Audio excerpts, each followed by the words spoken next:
Shukran, brother Burhanuddin, and to every one of you, my greetings from Sarajevo. Assalamu alaikum wa rahmatullahi wa barakatuh.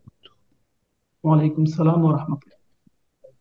Bismillahir Rahmanir Rahim. Alhamdulillahi Rabbil Alameen. Wassalatu wassalamu ala Sayyidina wa Nabina Muhammadin wa ala alihi wa sahbihi ajma'in. Inna ad-deena inda Allahi al-Islam. Sadakallahu al-Azim. I would like to thank you, Burhanuddin, for the invitation to spend with you this afternoon. It is in Sarajevo afternoon, and I guess in Bangladesh it's something different. And also, I would like to say my thanks to Sheikh Mehmet Gormez, the director of the Institute for Islamic Thought and Research, for connecting us, for connecting you in his institute, and for giving me opportunity to be on the graduation day in the institute and to meet some of you there. I am honored by your invitation, especially to speak to my brothers in subcontinent, because I am in debt to the ideas from subcontinent through my dear professor, late Fazlur Rahman, whom I met at the University of Chicago. And he passed on me some of the ideas of the subcontinent, of course, of the India and Pakistan and Bangladesh and all this, which I was not aware before. And I just want to say from my perspective and having the experience of the American school and Al-Azhar and all this, I appreciate what you in subcontinent have done for the Ummah. I visited twice India in Pune. I visited Islamabad. I delivered a lecture at the Islamic University in Islamabad, and I am member of the board of the university in Islamabad. I didn't have a chance to visit Bangladesh, and I hope one day I will be able to see you in person in Bangladesh. Inshallah. What I'm trying to say is that the contribution of the people of subcontinent to the Islamic civilization and to the revival, or let's say re-Islamization, as you probably heard me saying, that in the last 2 centuries, Muslims have been faced with 2 challenges or 2 ways of their participation in the world. One was and still is, I think, the secularization of the Muslim mind. Secularization, I am not speaking about political secularism. I am speaking about ideological, doctrinal, and it is not true, but somehow, because the idea of secularization, which they claim based on science, was damaged or was abused by the Soviet Union, where it was proclaimed that God does not exist officially at the time of communism and I was born in communism, lived in communism, and I know very well what it means. On the other hand, there were generation in these 2 centuries and individuals who uh, who have advocated the idea of a re-Islamization of the Muslim Ummah. And you know that the avant-garde was not the idea of Islamization of non-Muslims.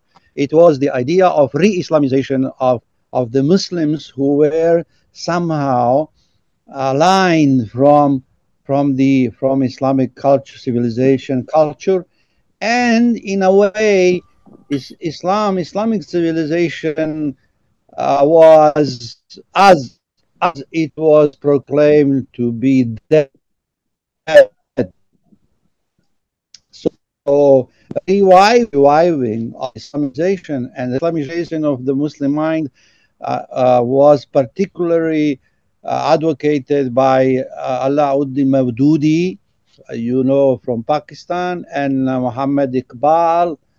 And the dynamic of the thought about the secularization and re-Islamization, I think, lasted for a long time.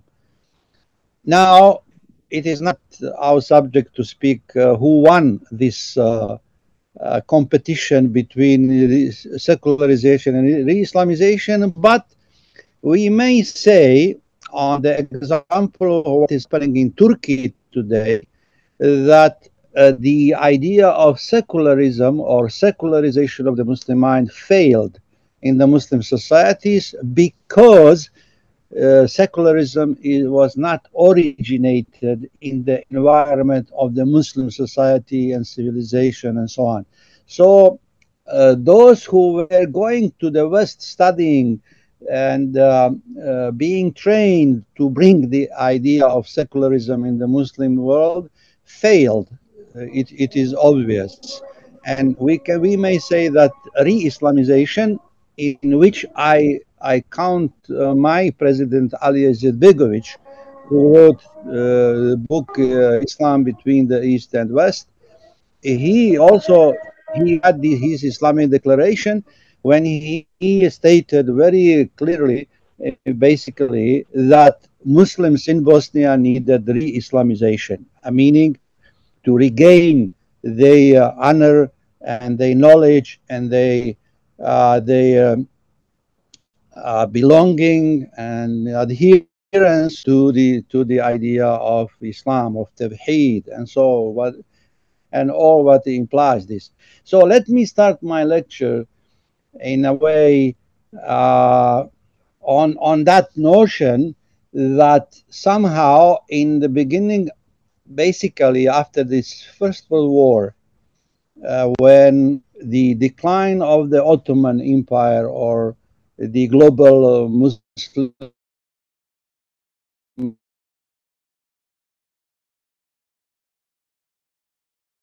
politically and economically winning, it were decades that somehow Muslims were put outside of the mainstream of the global civilizational, cultural, political, economic, and they were on the margin, basically, of the world affairs. And you may recall that basically in 50s, even in beginning of 60s, there was no one single Muslim country independent. All of them were somehow under the colonization of one or the other power, the British, the France, the Italian, in South Asia, for example, Netherlands, and so on. Now, on that notion that somehow there was a perception that Islamic civilization is out of order, that it is finished, and that there is no hope for a dead civilization, as there was no hope for, let's say, Roman civilization, Greek civilization, and so on.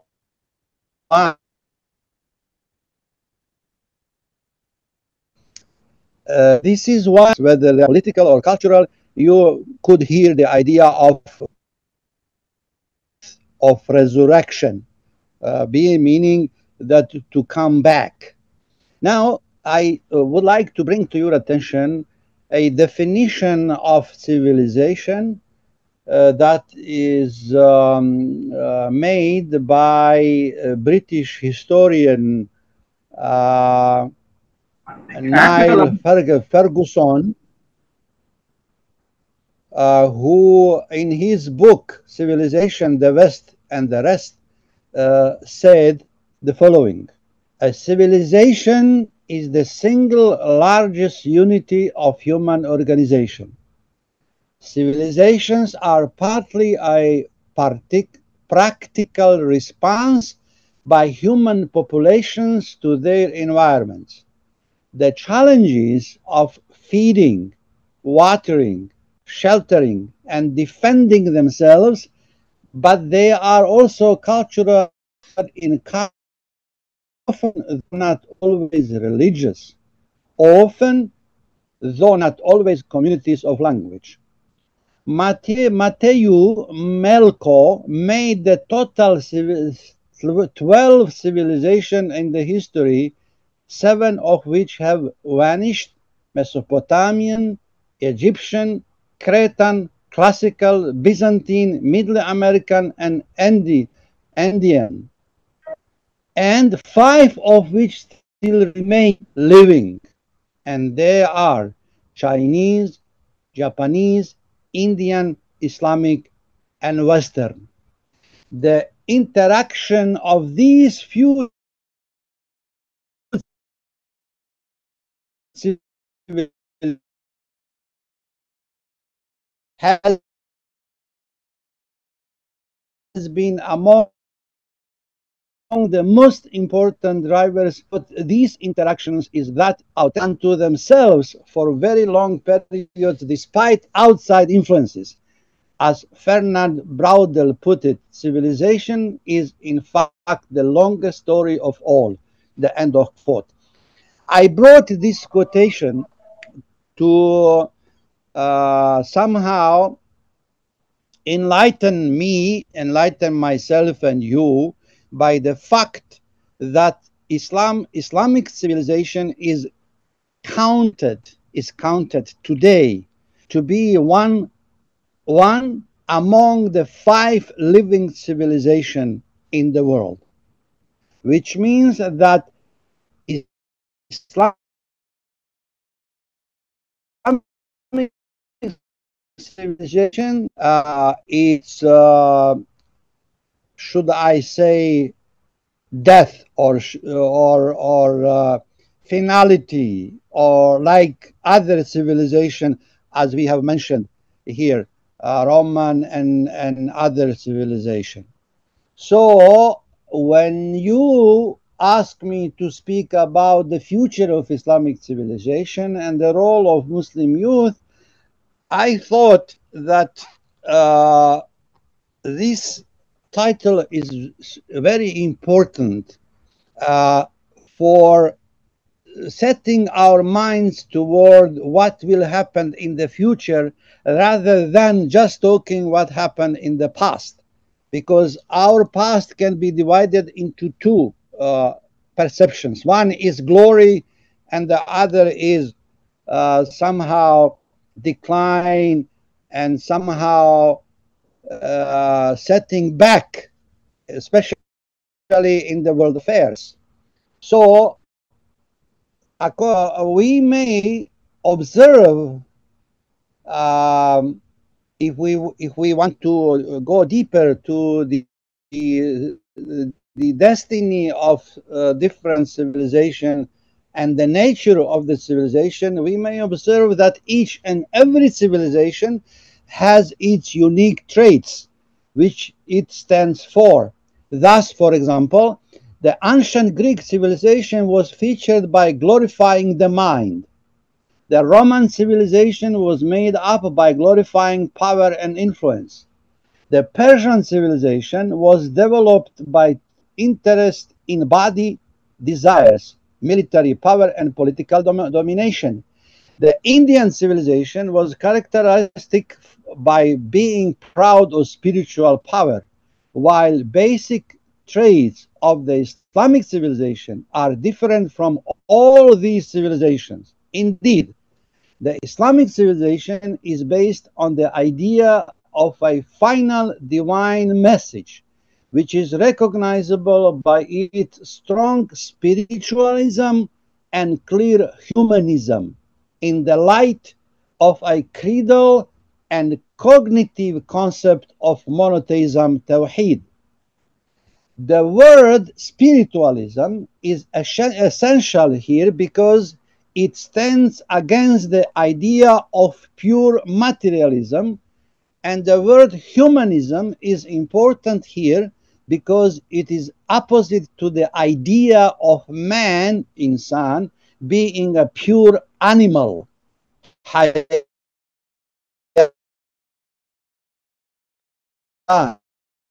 Ustaz, Materialism always stresses what is common to animals and humans, while religion, deen, stresses what makes the difference between humans and animals. Darwin did not make man an animal, but he made him aware of his animal origin. Out of this awareness, the others continued to draw the appropriate conclusions, both moral and political. A human society is a flock of civilized form, and civilization is the human awakening which goes accomplished with the rejection of prohibitions, with power over nature, and with living with the senses instead of the spirit. We must observe, however, that the question of the origin of man, that is his creation, is the question of man's freedom, because only God is able, Qadir, to create a free creature like a man to be free, because freedom could only arise by the act of creation. Kun fayakun. Here we may listen to Karl Jaspers, who said, when a man really is conscious of his freedom, he at the same time becomes convinced of the existence of God. Freedom and God are inseparable. If the consciousness of freedom contains the consciousness of God, then there exists connection between the denial of freedom and the denial of God. To emphasize on the spiritual aspect of the Islamic civilization does not mean to ignore its material value in the sense of Ibn Khaldun's definition of al-Hadara, civilization, who defined it as ordinary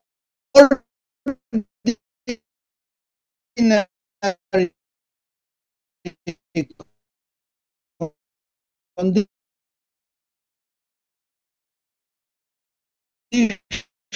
Civilization is a sophistication in luxury and the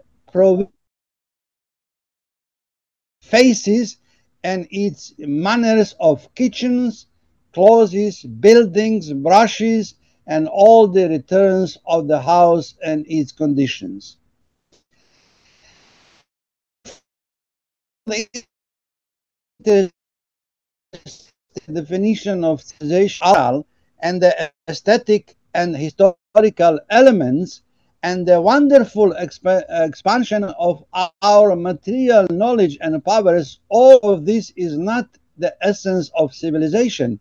Rather, the essence of civilization depends on the mental preparations of the individuals and nations living in the world. Innovative artistic, mental, and material works do not reveal their true full effects unless civilization relies on its survival and development on a psychological readiness that is truly moral.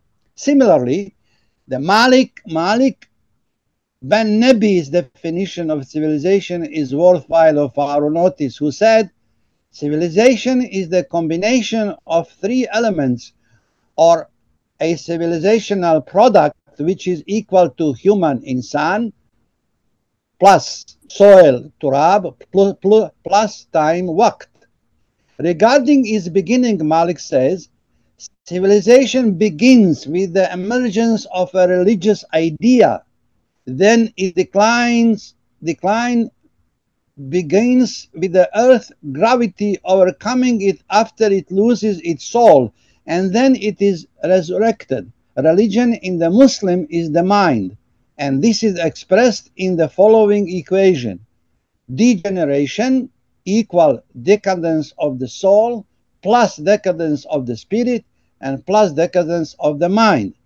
If man returned to where he was as a human being, a spirit driving civilization, he would leave periods he spent in disputes and wars previously.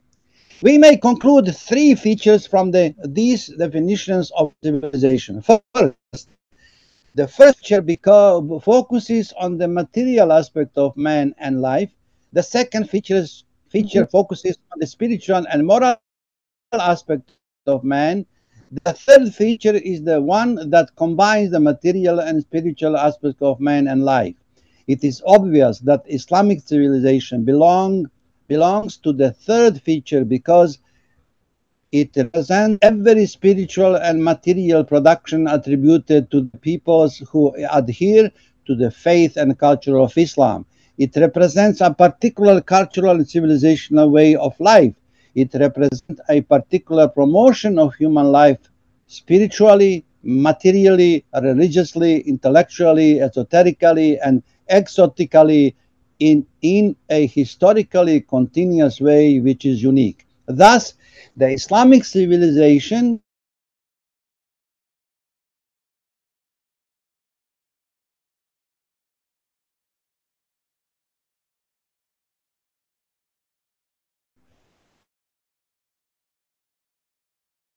this is clarified in the Noble Quran when it declares that unity of the mankind despite the diversity of races, origins, and places. Allah says, من ذكر وأنثى وجعلناكم شعوبا وقبائل لتعارفوا إن أكرمكم عند الله أتقاكم إن الله عليم خبير. O mankind, we created you from a single pair of male and a female, and made you into nations and tribes that ye may know each other, not that ye may despise each other. Verily, the most honorable of you in the sight of Allah is he who is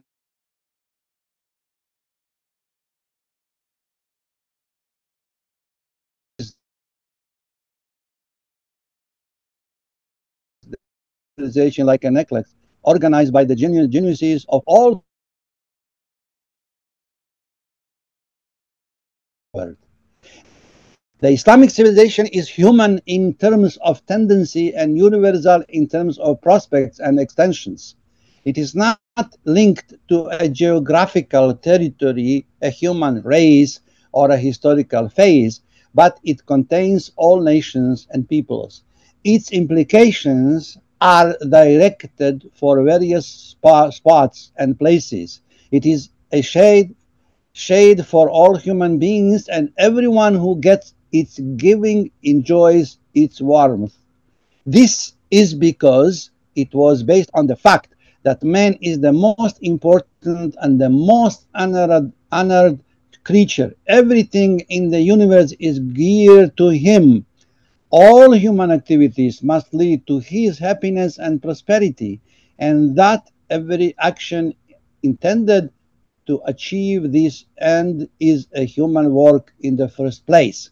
Now, this introduction, I would say, about civilization, I aim to bring you closer to the idea of what I think what the role of Muslim youth should be in the future. They should remember, and they, because if you ask me what is identity, I would answer you the identity is the continuity of memory. And our problem is that we have interrupted the continuity of memory of what I have described as Islamic civilization based on spirituality and humanism. By the way, you may recall and you aware of the fact time of the movement of de-religioization or atheization, or the idea of of the question of existence of God is not relevant to philosophers because it cannot be solved, and all these things. Now, at that time, especially in Europe, they wanted to get out religion from the science, or the science wanted to get religion from its business. So this is why you had this clash between so-called religion and science, which we in Islam do not know, do not recognize. Now, I would say that the West, in particular, they succeeded in getting religion out of business as a thought, as a of worth subject to be discussed philosophically, ethically, morally, and so on. Now, I believe, and they wanted to replace religion by humanism, meaning that instead of focusing what is the nature of God, we should focus about what is the nature of man. You know, this idea of the origin of universe. It was the main theme in the Middle Ages, whether universe is eternal or not. Genesis, or you know that Muslims, like some of them thought that the universe is eternal. Some of them say that it was created, and so on and so on. Now, this question was not solved. What is the origin of universe?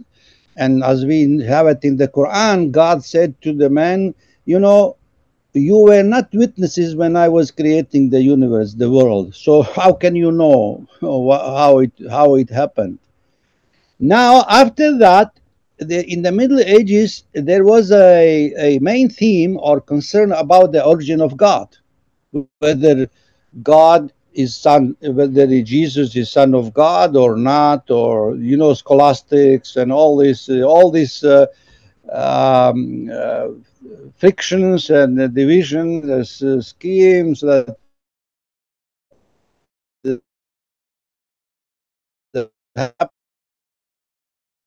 and new philosophy came and said, no, we don't want to discuss about the origin of man. Which is anthropology and all these things. And then Darwin came and said, you know, leave all these legends that religions is preaching us about the origin of man, of Adam, and so on, and Eve. Now he found that the origin of man is from monkey.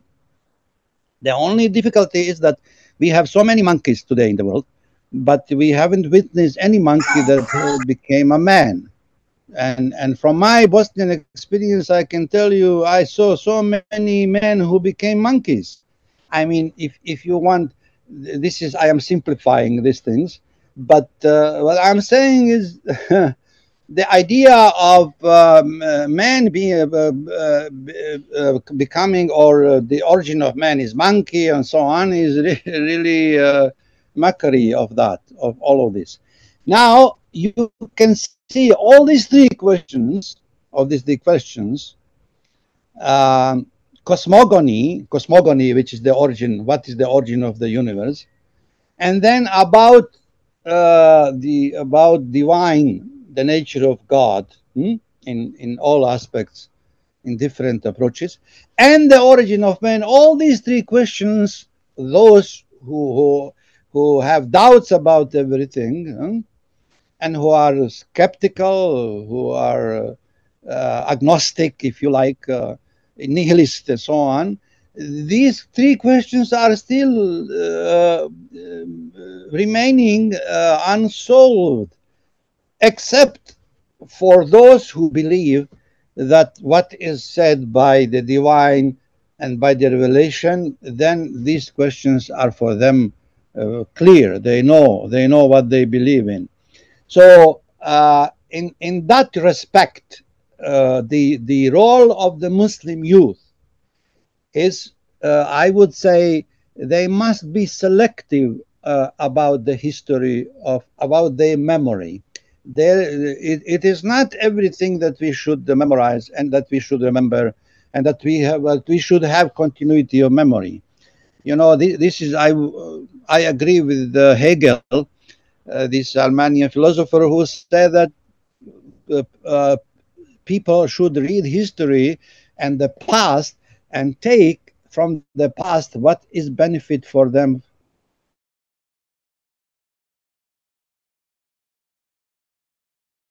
for the present. That in our case, in our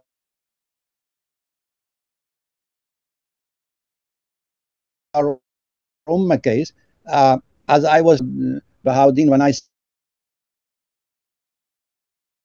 said that yes, ulama are warasatul prophet, but I wonder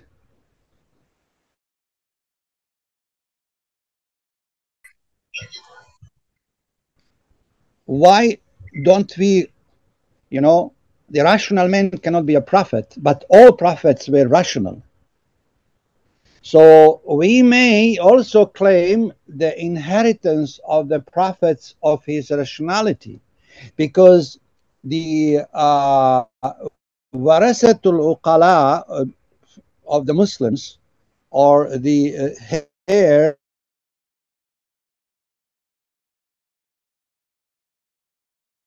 or those who inherited the rational, the great Muslim minds from the past, it is in the West. The Muslims are still claiming that they are versatile anbiya, which is okay. No dispute about it. But why did we neglect the mind, the rational mind of mathematics, physics, and the knowledge of natural science, and so on, which was taking, you have this so-called, not the lost history, but tough history. There are some harami, I would say, who has stolen the history from us, and especially the history of the mind, of the Muslim mind. So I would advise my young generation for the future to focus how to be inheritant,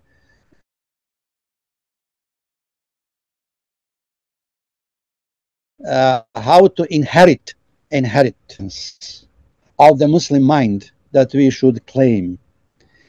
And not only this, I would like to bring them my what I call Principia Islamica, which are five Principia Islamica. I am not talking about Shurutul Iman, Shurutul Islam. This is understood. I am talking about Islamic civilization, or if I should be more specific, I am talking about the idea of Ummah al-Islamiyya. So al-Ummah Islamiyya is the civilization or is the Islamic civilization, is the Muslim Ummah. Because civilization is people and things, people. The civilization الحضارة هي رجال والأشياء. هذا هو. So let me say how we can define the Muslim Ummah today for young Muslims to focus on in their studies. First of all, Al-Ummah Al-Islamiyya is Al-Ummah Shar'iyya, the legitimate Ummah. This is the most crucial issue that that the young generation must understand. You know, there is a legitimate child. As there can be a legitimate child, there can be a legitimate idea. And to be legitimate, you need two conditions. You need to know the origin of the child. Who is the father and who is the mother? If you don't know who is the father and who is the mother, who is the father especially, then the child is illegitimate. So if you don't know where the idea came from, then the idea is illegitimate. By the confession of all those, whether they like us or not, especially by French Orientalist Maxime Robertson, who said that the only religious figure in the history that we know everything about him from the day he was born and his life day by day. And even I have a book which is a diary of the Prophet Muhammad, which he was published in Amman. So every day what Prophet Muhammad through his life was doing. We about any other religious figure that is uh, uh, holy or respected or people are following, we don't have these details as we have about the Prophet Muhammad, and therefore we are being Muhammadan Ummah, al-Ummah al-Muhammadiyya. We as the Islamic Ummah, al-Ummah Islamiyya, we are the Ummah legitimate on three bases, on the basis of covenant with God, on the basis of Shahada, which is the identity, and the third is authority, ata'ah. So these are three subtitles of sub principles, if you like, of the main principle of the Muslim Ummah, which I call Al-Ummah Shari'iyya. This is not, there is a difference between Sharia and Shari'iyya. Sharia is legal, and Shari'iyya is legitimate. So for something to become legitimate, as I said, two conditions. One, as I said, that we should know all the details about the origin of the legitimate. And the second is that this legitimate, it has a continuation, no interruption, has followers, and proven historically that it is sustainable in its substance, and that is Ummah al-Islamiyya, that is Islam. And because the Quran as a final message is the final covenant with God. You may be aware of the dispute between Jews and Christians regarding who is the holder of the covenant. And the Jews are claiming that they are the one that have the covenant with God on behalf of all the humanity. Of course, there is a dispute among the Jewish theologians, rabbis, who signed the covenant with God in Sinai, whether Musa alayhi salam himself or the Qawm Musa had the signature with God regarding covenant. But after the advent of Isa alayhi salam, of Jesus, no need to go broad about this. The church came and said, the covenant that you had with God, Jewish people, is cancelled now. Now the church is the covenant of God. It had the signature of the covenant of God.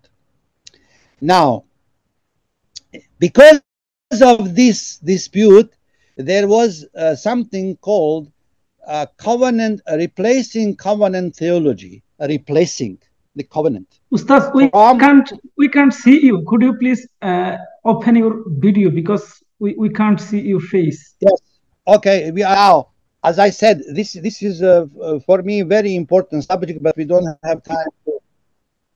Okay. Now you can see me now. Yeah. Now let me now pass just to say this. The Muslims should be mediators between this dispute, because we recognize Torah and Injil, and we acknowledge that the Jews had the covenant with God, and also Injil, and so on and so on. Now, after Nostra Aetate in Vatican, there is a new ecumenical theology which is called common covenant theology. Common covenant theology. Now, the second principle that I would like to bring your attention is the al-umma akhlaqiyya, the moral ummah, based on al-iman, faith, on al-fiqh, law, and on adab, ethics.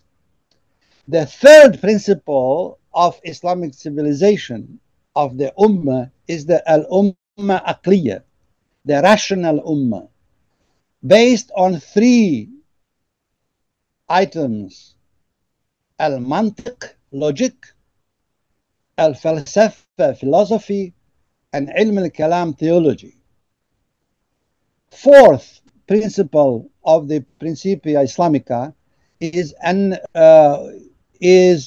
the al-umma al-hadariyya, the civilizational ummah, by the fact of the history, continuous history of the dialectics, al-kalam, and of the dawla, state. And fifth, principle of Principia Islamica is the al-umma rafahiyya, the prosperous ummah. And this prosperous ummah is based on riyadiyat, mathematics, az-zakat, social justice, al-waqf, public good, and finally I would add six principle, which is al-umma al-alamiyya, the global ummah, geography, universal humanity, and Darus Salam. So all this, what I have mentioned, the target or the aim of all these processes of the principle is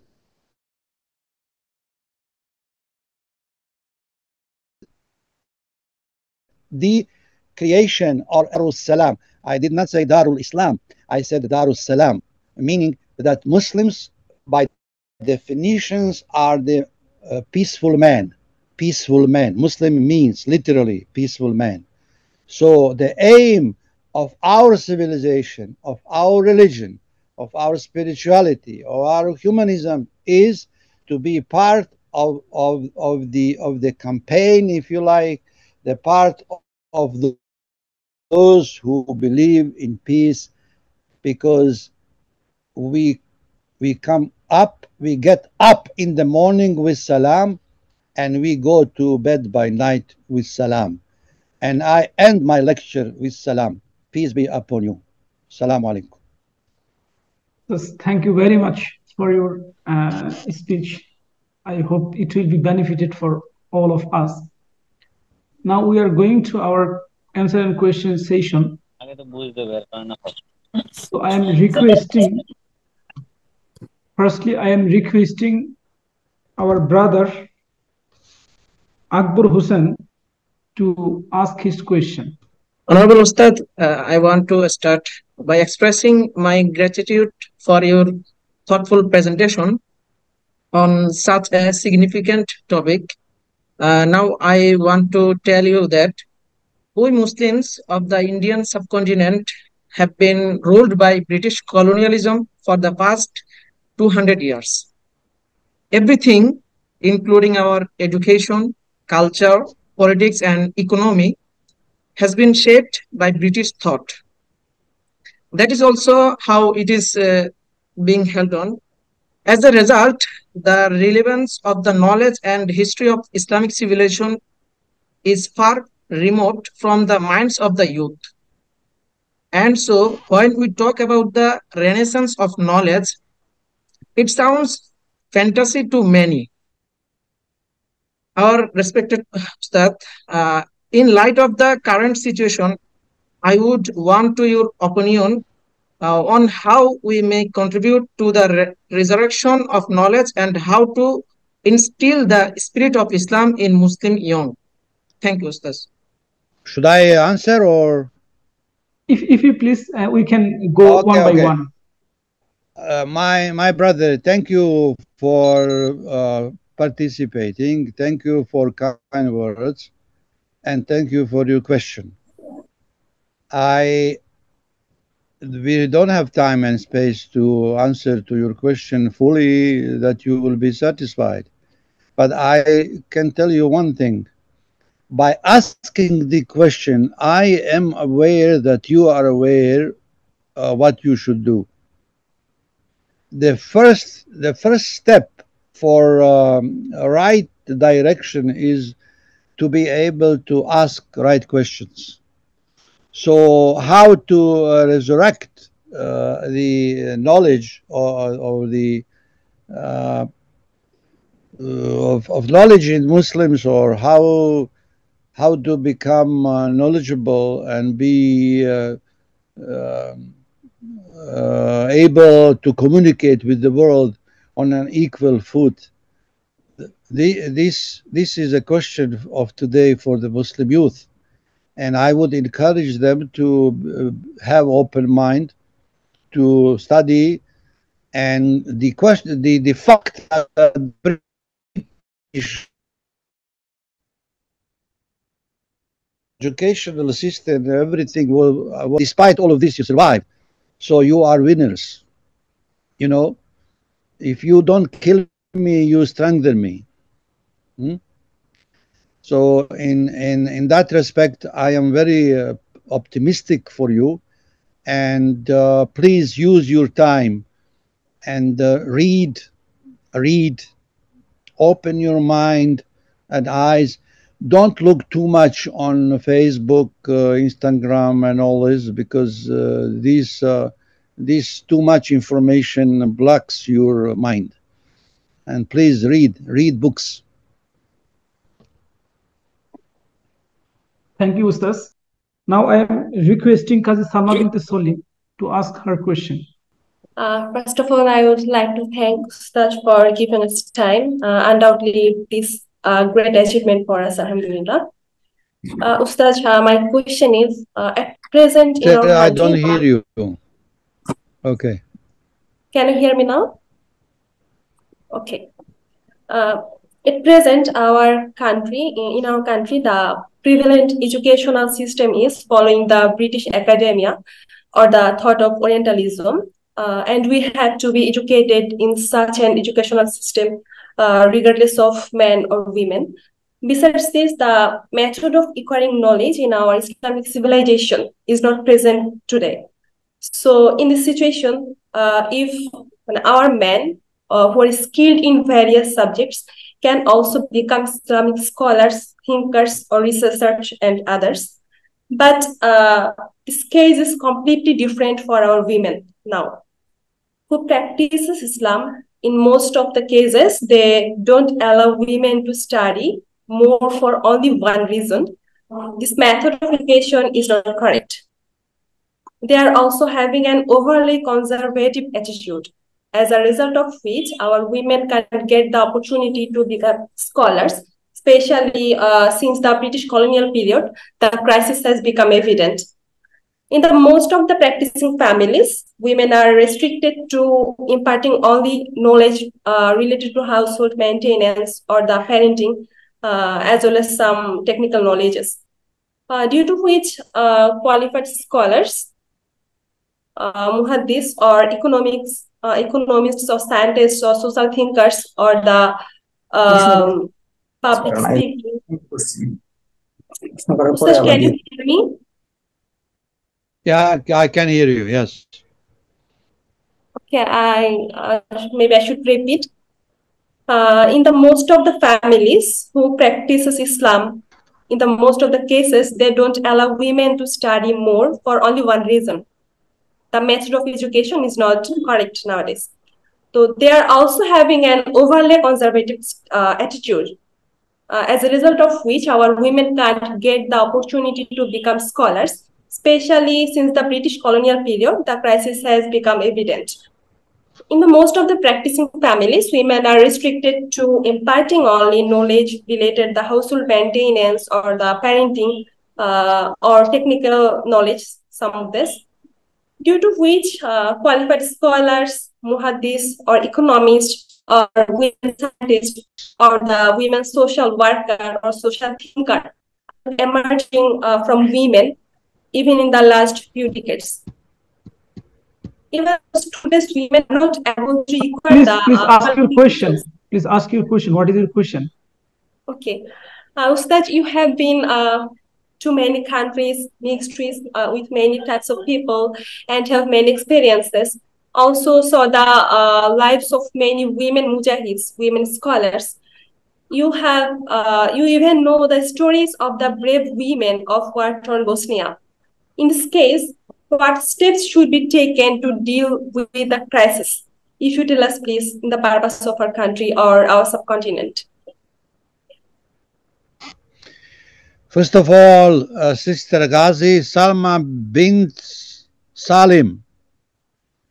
Very nice to hear هذا you. قاضي ليس غازي هذا قاضي Qazi.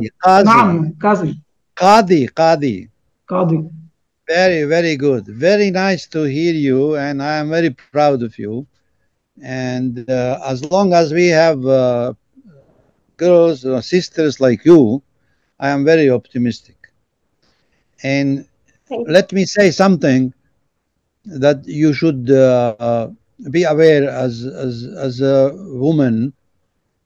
It is like because of the rape of the Bosnian women in Bosnia, the International Court of Justice has declared that the rape of women in war is the crime against humanity.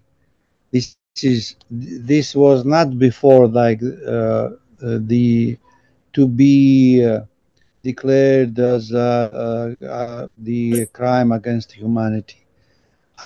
I am not proud of what happened to our women, but as you know, there are so many places in the world that was happening all this rape and especially against the Muslim women all over the world, not to mention now any geography, but it was not recognized as the crime against humanity.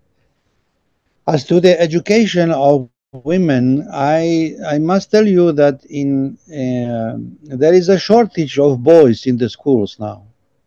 In almost all schools, for example, in Bosnia, and I'm sure in Turkey and in many, girls are more in number in many schools, and even in the institute that I visited in Ankara, you have more girls, more women than men.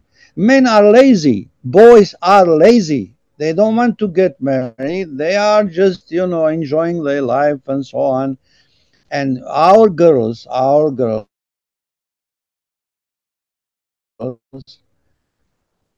more responsible and more vigilant what is happening around to the ummah. I wish you all the best. Of course, I cannot but say that I am concerned. At least I don't know whether the news are true or not, what is happening in Afghanistan and many other places. But we shall overcome. We shall overcome. And I would encourage you to just go and don't wait that man gives you rights or whatever. They will never do that. You have to fight for your rights. And my wife is fighting every day, and she is winning all the time. So just be courageous. Be like Fatima, Hazrati Fatima. She was, and Aisha made so many fundamental decisions in life of the Prophet Muhammad, and also she made so many patterns that we follow as Muslims. It came from Hazrati Aisha and Hazrati Fatima. By the way, who was the first Muslim after Prophet Muhammad received the revelation? It was his Khadija. If Prophet Muhammad didn't get this support from Khadija, of course, God, the support of God is the greatest. But after each successful man, husband is a woman, is a wife. So this applies also to the Prophet Muhammad. So my sister, greetings from Sarajevo, and I wish you visit Sarajevo and meet many girls in Bosnia. And they are, and I used to say in the besiege of Sarajevo, uh, which lasted 1,425 days. Remember, besiege of city of Sarajevo, because we are Muslims, lasted 4 years, 4 seasons, without electricity, water, and so on. I visited Ukraine, and I told them, be prepared for 1,425 days in Ukraine.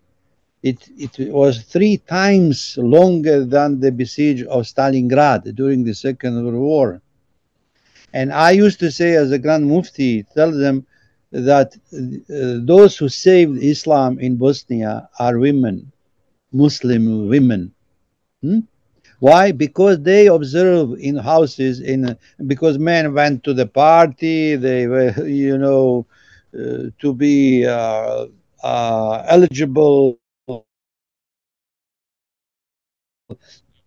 for the regime, were preserving. And me, as a student in the high Islamic school, we survived as students due to Muslim women who supported us morally and materially. So Qazi Salma bin Salim, wish you all the best and just fight. You will win. Inshallah. Against husband also? Against husband also? No. You fight for the right of your husband, okay? But tell him also about your human rights. So both. Okay, thank you, Ustaz. Now I am requesting Brother Hisham Al Numan to ask his question. First, my sincere thanks to Ustad Professor Dr. Mustafa Çeric for this outstanding discussion and his gracious presence. At the same time, greetings to our organizers, dear audience, and friends for being with us. Honorable Ustads, we all know that Bangladesh is a region of Muslim Ummah with no sovereign Muslim land left within 1,000 miles around. However, the legacy of Islamic civilization is the biggest and most probably the last pillar of the existence of about 1,000 million Indian subcontinent Muslims, including 2 million Bengali-speaking Muslims, a large part of the Ummah. Meanwhile, our country, Bangladesh, is being made Islamophobic in every way, as well as we are experiencing a huge rise of radical Hinduization of Indian subcontinent. We are facing continuous threat of ethnic cleansing. So how can we build a conscious generation by relating to the glorious legacy of Islamic civilization? Or what can be our strategic steps in this situation or handle this phenomena? Thank you. My brother Hisham and Noman, I visited Kashmir and I visited China, Xinjiang, and you know what's happening in China. And I hear the news from India regarding this president or Prime Minister of India, Modi, and his party. I follow some news, and even his office send me all the time his speeches on my email, because they when I was in Pune regarding the conference against terrorism, so they put me on their mail list, and they are sending me all the time his speeches and so on and so on. I am not qualified to speak about your situation in some continent generally, but what I know, and I want you to know that I know that the people that I meet, Muslims, I meet them in, for example, in Abu Dhabi, Saudi Arabia. By the way, I am Saudi citizens. I have a Saudi passport. And meeting these people who are in the mosques, in all these Khalij mosques. They are Muslims from India, from Pakistan, from Bangladesh. I am not saying that the others don't pray, but they don't come to. And the people that I know, recently there was a group from Chicago, Muslim Chicago. They visited for a tour in Sarajevo, and there was one Esra who visited my house with her mother and so on. I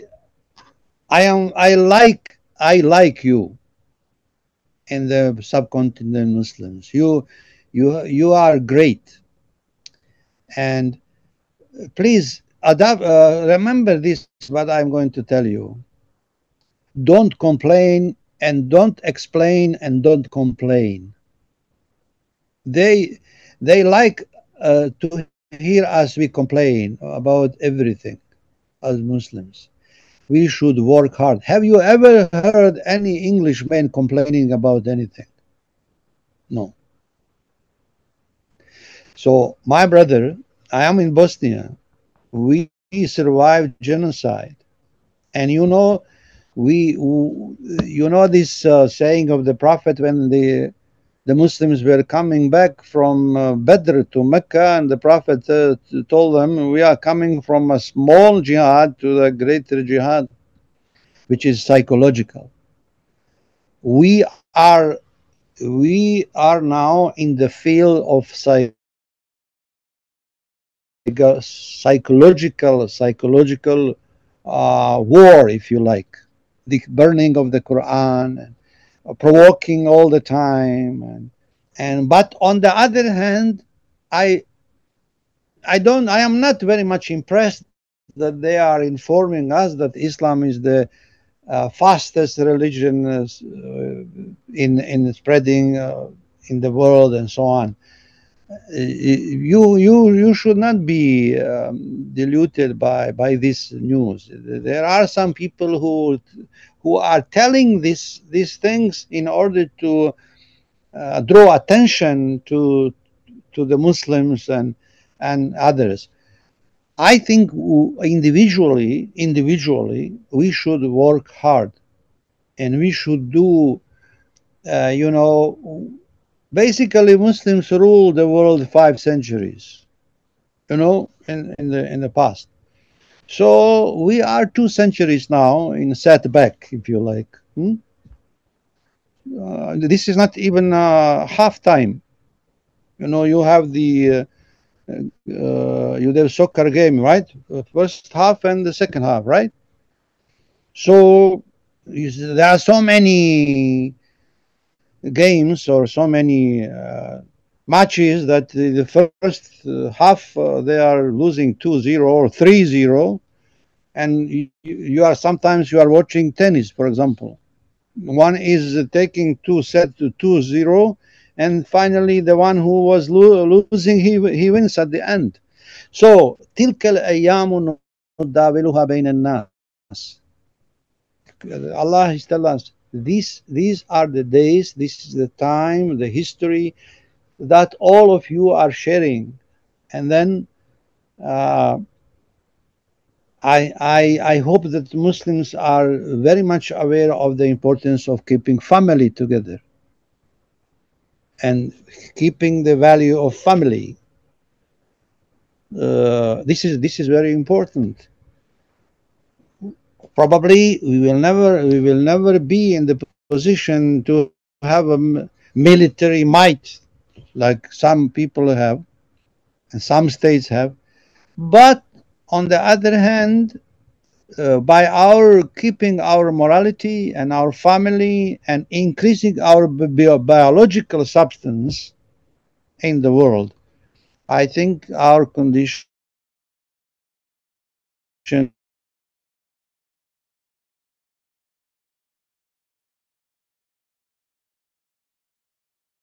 may be better, and I have no doubt you shall overcome. Okay, thank you, Ustaz. Ustaz, could we take some more question if you have time? Yeah, please. Okay, inshallah. Then I am asking Sister Nazia Taslim to ask her question. Assalamu alaikum. Wa alaikum assalam. Nazia Taslim. Good. Yes, Ustaz. So first of all, I would like to express my gratitude to the respected Ustaz. Your every word touched our hearts, inspired us. Thank you, Ustaz, for such an inspiring speech. Ustaz, you may know that our Bangladeshi people are very religious, but the love of religion sometimes drives them to extremes. Sometimes they get into arguments over very small things, while big issues are left out of discussion. Again, on the contrary, a group of the youth is currently being heavily influenced by secular and nationalist thought. In such a situation, as a conscious Muslim youth, how can we play a role in awakening Ummah-centric thought among our youth, and how Islam can be presented to them as a comprehensive religion? Thank you, sir. This is my question. My sister, the same thing that you are saying, what is happening in Bangladesh, we are faced also here. We have some a generation of the youth, of the Muslim youth, that are not accepting the current or the establishment of the Muslim institutions. But this is nothing new.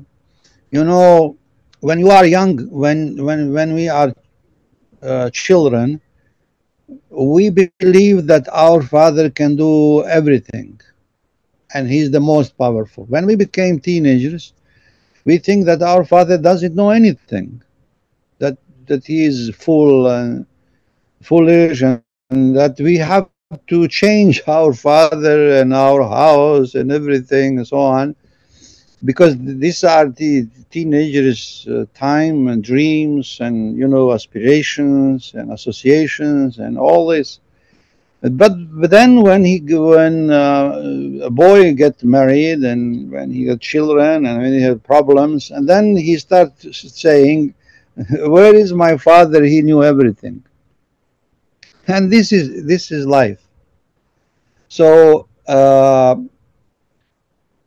I this youth rebellion, you know, there must be a harmonizer somewhere. The all people must be harmonizers to keep somehow under control of the rebellions. These rebellious people, these young teenagers and so on, they are not rebellious only in the name of religion. You know, this in 50s, in when I was small boy, there was rock and roll. There was so many singing groups in Europe protesting against all the regime, all the government, everything. What is for us a big puzzle as Muslims? We don't know who is behind these extreme young Muslim boys that are somehow stimulated to do violence. Those, you know, we have a last 23 years, we have this phenomenon of takfir, denying, and they are not talking to non-Muslims, they are denying Muslims. They are distributing and they are disputing and disturbing the Muslim communities inside, in the mosque and all this. I did not find yet answer to this except to say to my brothers, those who are holding the official offices in the Islamic community, that they should open their eyes and they should somehow approach these people. We need to re-educate them. How is it possible? I don't have really the answer, but one thing is clear and must, and that is that we should be aware of the danger that these young people can bring us to our community.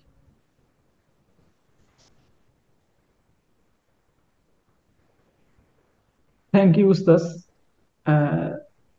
Now I am requesting Brother Nurul Huda Habib to ask your question. Are you in clear? Can you hear me?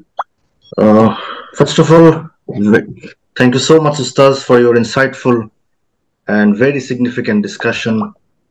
And for arranging this program, I would like to thank Brother Burhan and all your co-fighters.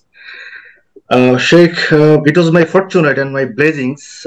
I studied in Bosnia at the Faculty of Islamic Studies. I studied Islam in Europe at the Faculty of Islamske Nauka. And it was my fortunate I got your lecture during the COVID time in online by the IIIT Summer School. And I had the opportunity to meet you several times in different occasions in Ghazi Huzur Beg Mosque. By the way, I have written a book on Rahmat Liaria recently and been published in Bangladesh in my language, Bangla. So my question with proposal today, since I was in Bosnia, I saw the Bosnian youngsters and all the scholars like you. So we would like to make a bridge between the Bosnian youngsters and the Bangladeshi youngsters, those who loves the Ummah, those who want to struggle against the secularism and all those evil powers. So how you can help or how we can do in order to bridge Bosnian or the greater Balkans Muslim youngsters. If you have any suggestions or anything, inshallah. Thank you so much, Ustaz. Well, Nurul Huda Habib, very good to remind me that you visited Sarajevo, and if I may recall, I remember your face, I think. MashaAllah, thank you, Ustaz. Well, I am now retired and enjoying my life before Azrael comes to me, trying to use in the best way I can. But I support and hail the idea of connecting Bangladeshi youth and Sarajevo youth. They have so many organizations, I think, in Sarajevo, and you are very welcome. And I know some of them, so when I will have the chance, I will talk to them. And somebody has to initiate. Somebody has to be bold enough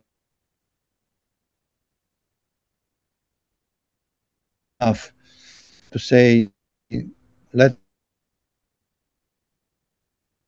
let us work together. Call me. Inshallah. Jazakumullah khair.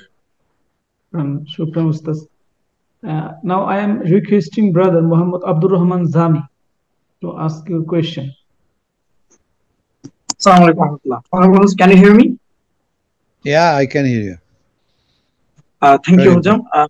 I have 4 questions for you, and I'm going to direct question. Question number 1, can you share with us some of your remarkable great memories with the Sultan of Knowledge, the late Honorable Ali Izzat Begwich, that influenced you very much? Question number 2, we know that you were on the direct battlefield of the Bosnian War with the late Honorable Ali Izzat Begwich. Can you share with us some lessons from those unforgettable times? Question number 3, what is your advice for Muslim young people? Question number 4, in your opinion, what is the main and core valuable things for a movement to make it successful? Thank you so much. Oh, my brother, you have 4 questions. Well, as to my experience with Ali Izzat Begovic, I will write my memories, or I am writing my memories, and I am sure you will be these memories will reach you, inshallah, so you can hear. But for the time being, I might say one thing. Due to Ali Izzat Begovic, rahimahullah, Bosnia is the living Andalus in Europe. You have this dead Andalus, and you have living Andalus. So I think for the time being, it's enough for you to understand. Now, I think if you haven't read his book, Islam Between East and West, I think you should read, and I hope I will be successful in my desire to write book Islam above East and West, because there is no now East and West. This is the Cold War, Russia and the West and so on. So al-Islamu ya'lu wa la yu'la alayhi. So Islam is a challenge for the West as it is for the East, or Islam is a challenge for the East as it is for the West. So Islam is above the East and West. I hope I have some preparation, some notes about this, so probably it will be a book. As to what is the third question? What is the third question? What is your advice for Muslim young people? How it is for Muslim young people? First, I wish I am a young now with this experience, and you are never complete. when you are young, you have no wisdom enough. All right. When you are old, you have wisdom, but you are not young. So I would tell to young people the hadith of the Prophet, wisdom is a lost thing. So whenever you find it, take it. But don't take stupidity. Take wisdom. And finally, how you become a successful Mufti? Well, I don't claim that I am successful, but I can say that I am survivor, that I survived. And to be a Mufti is not easy task, and especially now when Muftis became very important. I remember days where the religion was not of any matter of importance. So to be a successful Mufti, first of all, you have to have taqwa in your heart. And God knows what is in your heart. And you know this hadith, Sahih Bukhari begins with the hadith, إِنَّمَا الْأَعْمَالُ بِالنِّيَّاتِ. And all the collections of hadith basically start Mishkatul Masabih, for example. And they start with this hadith, إِنَّمَا الْأَعْمَالُ بِالنِّيَّاتِ. So, you know, in the Quran, that God said to the Muslims, if you feel pain, they feel pain the same. But the difference between you and them is that they don't desire what you desire. They don't want what you want. So this is the difference between them and us, that you have innamal a'malu binniyat, that you have a good niyyah, and you know your direction. You never forget where did you come from, what you were supposed to do here, and where you are headed to. Thank you so much. Thank you, Ustaz. Brother Mushfiqur Rahman, you can ask the question. Assalamu alaikum, Ustaz. Salam. I would like to thank you, Ustaz, from the very deepest corner of my heart, firstly. Ustaz, we know that Islamic civilization has been wiped out many times in different regions like Mauro, Naha, Baghdad, Andalusia, in the same case in Indian subcontinent. So in that case, which is the most important sector to keep Islamic civilization relevant in the current era of like hyper globalization, for example, or from which field do you think that the renaissance of Islamic civilization will be advisable? Thank you. My brother Mushfiqur Rahman, huh? Yes. I believe that Islamic civilization is in the process of resurrection and renaissance and humanism. You know why? Because we have now, in the form of Orientalism, in the form of many studies on Islam, not only through Orientalism, the conglomerate or the body of the produced knowledge and of the republished, the reprinted books and translated into all languages. And you know, those who are studying Islam, they cannot study it without some kind of love. You cannot study something that you know that you don't have affiliation, you're feeling good, and so on. So I would say that Islamic civilization probably is not correct to say unlike any other civilization.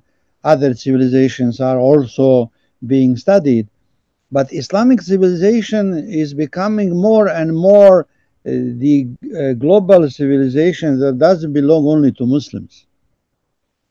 And the proof that Prophet Muhammad is the prophet to all humanity is exactly this. You know how many biographies on the Prophet has been written in Europe, in the West, in non-Muslims, and so on. And you know, the after for example, 11th of September, and some people for the first time they heard about Islam, about Quran, and many people in Europe are reading Quran and they are accepting or converting to Islam or changing their views and so on. So, Inna Allah yahdi man yasha. God is guiding people and hearts whom He wants. Even the Prophet Muhammad, when he wanted Abu Talib to accept Islam, God warned him, إِنَّكَ لَا تَهْدِي مَنْ أَحْبَبْتَ وَلَكِنَّ اللَّهَ يَهْدِي مَنْ يَشَاءُ. So, by the way, the son of Nuh alayhi salam was not a Muslim, right? And father of Ibrahim alayhi salam was not a Muslim. He didn't want. So the ways that God is working to human hearts, you know, this study of the heart, they say that our heart have 40,000 cells independently that are working, and they are not predictable because the heart is the place where the love and hate is placed. So we should be optimistic, we should be hopeful, we should have trust in God. This universe, this planet, which is very small compared to other celestial bodies in the universe, and we are like ants. We humans are like ants, right? And those who see us from above, you know, when you see ants and you step on them, what do you think? What an ant thinks of you?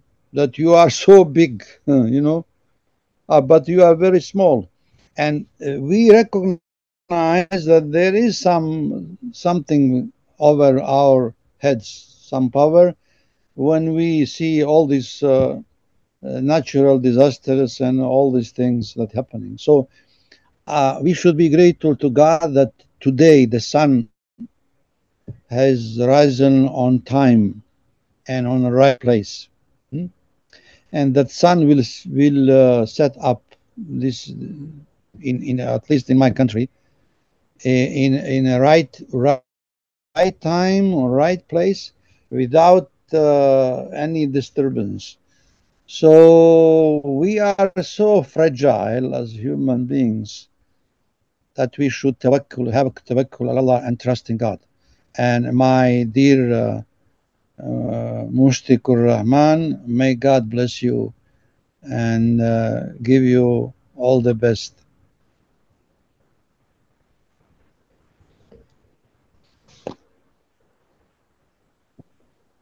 Thank you, Ustaz. There are One some more brothers. question. One more question. Yes. Okay, inshallah. Okay. Sajjad Chaudhuri, bhai, are you here?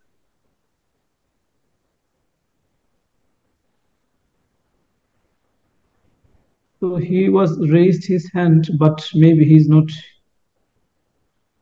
now here. So Ustaz, he left maybe.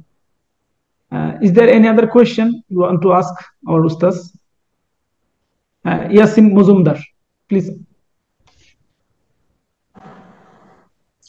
Assalamu alaikum. Alaikum assalam. Shukriya Ustaz for your valuable and nafi presentation on this topic.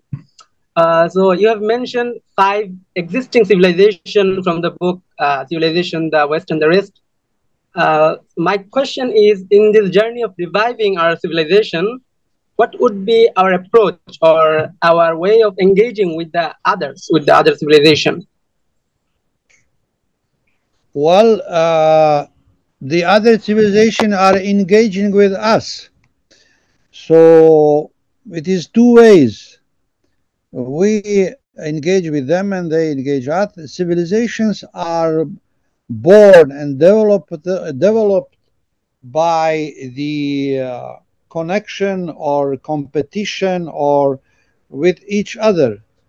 So the fact that we belong to a civilization is the great fact. So, and the civilization is a system of thought, system of culture, system of feeling, system of belonging, and so on and so on. So I am from Bosnia, you are from Bangladesh, and you know our connection is not physical. Our connection is mindset, is what is in the heart. This is always stronger than the biological connection. And this is the sweet of Islam, that Islam brought us together through the idea of Tawheed. And you know, history is very complex, very unpredictable, and but whatever we do and whatever we think, the final judgment, final decision is to God. So there is no end of history. Don't believe to Fukuyama that there is end of history. I think it is the beginning of history, and this beginning of history will be marked by Islamic civilization. I believe in that very strongly. In terms of keeping the family together, keeping the morality. Don't be upset about some of the Muslim, disputes and so on. This comes and go, but the values that has been brought by Islam are eternal, and they are indestructible, and they are sustainable. And may God bless you all. Yes, thank you very much for giving us so much time. May Allah give you a good health, and inshallah one day we will meet in Bangladesh. Thank you. My pleasure. Keep Bangladesh in peace and security, and keep Ankara in security, peace and security. Ustaz, if you have any ending remarks, we will be listening, inshallah. Thank you very much, and I will read you only dua in Arabic, which is the dua against the depression that Prophet Muhammad was reading. أعوذ بالله من الهم والحزن أعوذ بالله من العجز والكسل أعوذ بالله من الجبن والبخل أعوذ بالله من غلبة الدين وقهر الرجال اللهم أعنا على ذكرك وشكرك وحسن عبادتك والسلام عليكم ورحمة الله وبركاته. Walaikum salam, Ustaz. Thank you so much. And I am going to thank all of you who participated in this conference and listened till the end. So inshallah, hope that we will meet in our next conference. Thank you all of you. Assalamu alaikum wa rahmatullahi wa barakatuh.